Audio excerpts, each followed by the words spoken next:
Amen. Et comment Marie a pu croire à quelque chose qui n'est jamais arrivé avant? Voilà pourquoi notre thème, la foi d'Abraham retrouvée en Marie. Il n'y a pas que Marie. Il n'y a pas que Marie. Il y a Ésaïe qui a annoncé ces choses avant Marie. Amen. Amen. Tu peux nous lire ça? Je crois que c'est dans Ésaïe chapitre 7. Oui, prenez vos Bibles dans Ésaïe chapitre 7 au verset 34, je crois. Ésaïe 7, verset 14. Verset 14. Merci, merci frère. C'est pourquoi le Seigneur, lui, vous donnera un signe. Voici, la Vierge concevra et en enfantera un fils. Alléluia. Et appellera son nom Emmanuel. Alléluia. Voilà un prophète aguerri, expérimenté, trop spirituel, créé à son époque, appelé Ésaïe. Mais voilà ce qu'il annonce. Dieu lui dit, je donnerai un signe à l'époque où le Messie doit venir. Dieu lui dit, je donnerai un signe, et ce signe sera quoi? Que la Vierge devait enfanter. Où a-t-on déjà vu une Vierge enfantée? Amen. Amen. Il y a des femmes stériles qui ont entendu des enfants. Il leur était impossible d'avoir des enfants. Mais Dieu a fait que ces femmes stériles aient des enfants. Mais ces femmes avaient des maris ou des époux. Alléluia, excusez-moi. À Marie, elle qui était vierge, n'a pas encore d'époux légitime, et elle est vierge, on lui dit qu'elle aura un enfant. Sarah a eu un enfant, mais Sarah avait Abraham comme époux. Et elle a eu cet enfant d'Abraham. Alléluia. Et c'est Isaac. Bien que c'était le fils de la promesse, mais le fils de la promesse est venu par, comment? Je voulais dire, bon, je les prononce par l'accouplement de deux personnes. Ok? Mais voilà, Marie, on lui propose d'avoir un enfant sans un mari. Et un prophète expérimenté et trop spirituel, créé à son époque, lui aussi va annoncer que la Vierge aura un enfant. Et il annonce près de 800 ans avant que Christ vienne. Et je vous signale qu'Ésaïe est mort, il n'a même pas vu. Mais Ésaïe connaissait tellement la voix de Dieu et savait que Dieu était capable de tout. Ok? Et Ésaïe l'a annoncé sans être intimidé, bien que je vous assure, à l'époque, on s'est moqué de lui, mais il a annoncé la parole du Seigneur. Il a prophétisé au nom du Seigneur. Il avait confiance en Il Dieu. avait confiance en Dieu. C'est la confiance que le chrétien doit avoir aujourd'hui. Dieu peut faire des choses au-delà de ce que nous demandons et pensons. Je voudrais ajouter même au-delà de ce que nous pouvons imaginer. Dieu est capable de tout. Alléluia. Et Ésaïe avait compris cela. Marie a compris cela. Elle a eu assez confiance. Elle a vécu le miracle. Donc, ayez confiance en Dieu dans chaque circonstance ou devant toute situation, tout défi. Dieu peut inaugurer des choses nouvelles. Ne l'oubliez pas, mes frères, ne l'oubliez pas, mes sœurs. Ayons tous confiance en Dieu. Quelle que soit la période, quelles que soient les époques, ayons confiance en Dieu. Maintenant, retrouvons comment Marie, ok, comment Ésaïe peut prophétiser cela et comment Marie peut croire à cela. Voilà, maintenant, voilà pourquoi j'ai dit la foi d'Abraham retrouvée en Marie et la même foi annoncée ou retrouvée aussi en Ésaïe. Lisons un passage de l'Écriture qui va nous expliquer pourquoi j'ai dit que c'est la foi d'Abraham retrouvée en Marie. Alléluia. Nous sommes dans Hébreux, chapitre 11. Les chapitres, on parle tellement de la foi, les chapitres de la foi. Chapitre 11 du livre d'Hébreux, verset 17. Là encore, je vais lire un chapitre de verset. La Bible dit ceci, suivez-moi très bien, ouvrez vos Bibles aussi, vous tous qui nous suivez. C'est par la foi qu'Abraham offrit Isaac, lorsqu'il fut mis à l'épreuve, et qu'il offrit son fils unique, lui qui avait reçu les promesses, et à qui il avait été dit, en Isaac sera nommé pour toi une postérité. Il pensait que Dieu est puissant, même pour ressusciter le mort. Aussi le recouvra-t-il par une sorte de résurrection.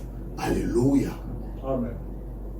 Voilà un autre personnage bien connu de tous les chrétiens, notre Père, par la foi, Abraham.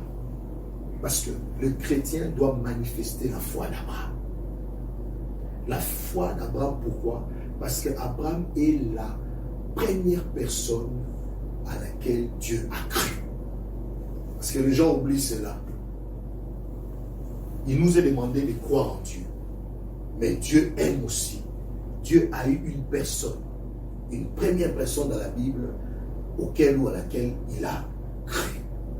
Alléluia. Il a cru à Abraham. Comme Abraham a cru en Dieu. Parce que Abraham a manifesté une foi que personne à son époque avait manifesté avant. Pourquoi je dis cela?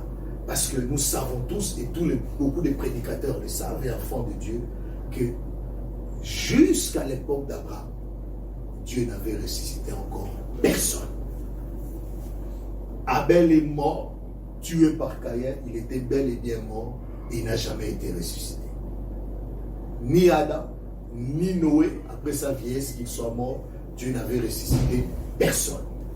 Mais la Bible nous dit que lorsque Abraham a mené son fils pour l'offrir sur la montagne, ok, parce que Dieu le lui avait demandé, la Bible dit, Abraham en lui, en son cœur, alléluia, Abraham croyait que Dieu était capable de ressusciter son fils.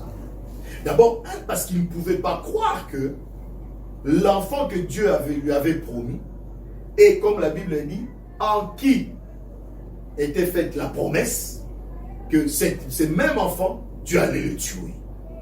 Ok? Et maintenant qu'il voyait que Dieu lui laissait monter cette montagne, vas-y, sacrifie-moi cet enfant. Il a dit, oh, mais cet enfant est l'enfant promis. Maintenant, Dieu veut le tuer. Dieu veut que je le tue, que je l'offre en sacrifice. Mais qu'est-ce qui va se passer après? Parce que toutes les promesses que Dieu m'a faites, ok, doivent commencer ou doivent être inaugurées par cet enfant, par ses fils que j'ai, Isaac. Ok. Mais maintenant, comment Dieu me demande de le sacrifier? Alléluia. Et qu'est-ce qui va se passer? C'est l'auteur du livre d'Hébreux qui nous révèle ses secrets. Il nous dit que dans le cœur d'Abraham, Abraham croyait maintenant que Dieu pouvait ressusciter son fils. Donc il avait la foi de la résurrection. Avant toute résurrection, lui croyait déjà à la résurrection des morts, que Dieu pouvait ressusciter les morts. Et ce genre de foi, cette foi qu'avait Abraham, j'ai dit que cette foi s'est retrouvée en Marie. Parce que Marie, il n'y avait aucune vierge qui avait enfanté avant elle, on peut dire même après elle, alléluia. Mais Marie croit que Dieu peut donner un enfant à une vierge. De la même manière que Abraham croit ou croyait que Dieu peut ressusciter un homme mort ou un enfant mort. Donc Abraham a eu cette foi, bien qu'il n'avait rien, il n'avait pas de support, il n'y avait pas de fondement, alléluia, où placer sa foi. Comment? Il fallait des exemples, il fallait une historique, hein? Une historique, il fallait des exemples, une historique pour dire que non, dans le passé, un précédent dans le passé, Dieu avait fait ceci. Mais il n'y avait rien, il n'y avait pas d'exemple, il n'y avait pas de modèle. Dieu n'avait pas. Non, Dieu n'avait pas ressuscité une personne avant. Ok. Même Marie, il n'y avait pas de modèle. Dieu n'avait pas ressuscité. Oui, Carlos, tu peux parler. Une chose là. Je voulais savoir, pasteur, est-ce que vous nous dites que non, la foi d'Abraham se retrouve en Marie? Est-ce que la même foi, la paix se retrouve aussi à tous les chrétiens? Oui, la même foi. Justement, voilà pourquoi cet enseignement. Si vous Marie... que de Marie, donc, Marie une femme. Ok. Marie une femme. Ok. On a retrouvé cette foi en Marie. Marie a eu cette foi. Ok. Ésaïe a eu la même foi pour ne pas avoir peur d'annoncer à ses contemporains, ok, que la Vierge enfantera. Et Abraham est notre père à tous. Et à Marie, ok, et à Ésaïe, parce qu'ils sont de la postérité de Jacob, d'Abraham, ils sont juifs, ok, Mais nous sommes aussi fils d'Abraham, nous le savons tous par la foi. Nous sommes cette postérité spirituelle annoncée par les évangiles. Nous devons manifester la même foi. Et c'est avec cette même foi que nous pouvons affronter tous les défis. Ok? Tout ce qui nous réserve l'avenir. Nous pouvons l'affronter avec cette même foi. Alléluia. Donc, Abraham disant à ses serviteurs, je monte avec mon fils, je reviendrai. L'auteur du livre d'Hébreux nous révèle quelque chose, un secret. Il ne le déclarait pas au hasard. Il ne mentait pas. Il ne mentait pas ses serviteurs. Il avait la foi dans son cœur que même si cet enfant mourait sur la montagne, je ne descendrai pas vide. Dieu allait ressusciter cet enfant. Amen. Gloire à Dieu. Amen. Quelle foi, quelle confiance. Alléluia, alléluia, alléluia, alléluia. Excusez, pasteur, je vais vous poser une autre question.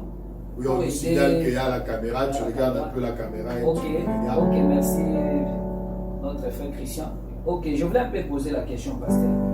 Il y a les attributs de Dieu. Donc vous voulez nous dire, pasteur, dans tous les attributs de Dieu, donc Dieu honore plus la foi. Dans les attributs de Dieu. Que il y a beaucoup peut être retrouvé chez les chrétiens. Dans un chrétien, les attributs. Les attributs qu'on retrouve, des attributs spirituels. Qu'on retrouve même, en général, qu'on retrouve chez des chrétiens, chez un enfant de Dieu.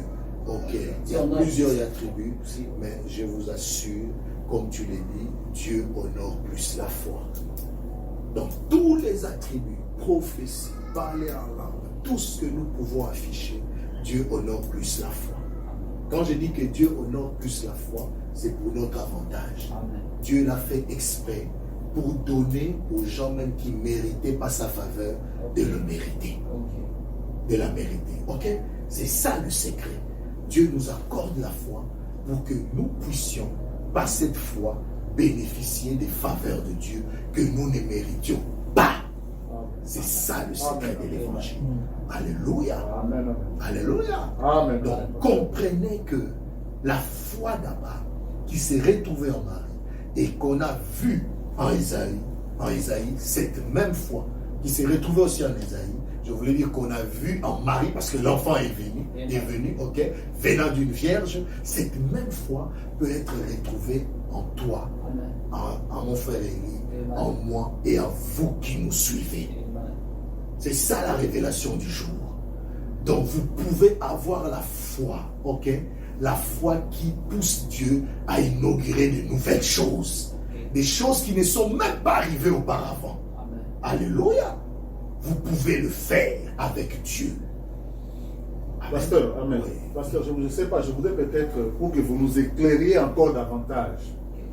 Lorsque nous prenons 1 Corinthiens 13 au verset 2, la parole de Dieu dit ceci: et quand j'aurai le don de prophétie, la science de tous les mystères et de toute la connaissance, quand j'aurai même toute la foi jusqu'à transporter des montagnes, si je n'ai pas l'amour, je ne suis rien. De quelle foi on parle dans ce verset? Parce que vous avez dit que la foi, Dieu honore la foi. Par rapport à ça, d'autres détracteurs peuvent nous opposer, c'est pour dire que voilà, peut-être le pasteur a dit ceci, mais je voudrais que vous éclairiez quand même l'opinion par rapport à ce verset. Pour que les choses soient claires pour tout le monde et que nous soyons tous fixés sur la foi dont nous parlons, celle que le chrétien doit avoir. Ok. La foi que le chrétien doit avoir, je le répète encore, c'est la foi parfaite. Amen. Alléluia. C'est la foi que le chrétien doit avoir, surtout en ces temps de la fin. Pourquoi je dis la foi parfaite? Vous verrez dans l'évangile de Matthieu, je crois, si je ne me trompe pas, parce qu'il y a 3 évangiles. Dans l'un des évangiles, ok, mais plus l'évangile de Matthieu, je crois, vous verrez que Christ dit que votre Père qui est dans les cieux, ok, oui, votre Père qui est dans les cieux fait, je le dis d'une façon vraiment simple, fait lever le soleil, ok, sur les justes et sur le méchant. Est-ce que nous sommes d'accord sur ce verset? Le chrétien que vous nous suivez, je crois que vous connaissez ces versets. Le soleil s'élève pour les justes et les méchants. Et c'est votre Père qui le fait. Alléluia. Et Christ continue à dire, soyez parfaits parfait, comme est votre Père.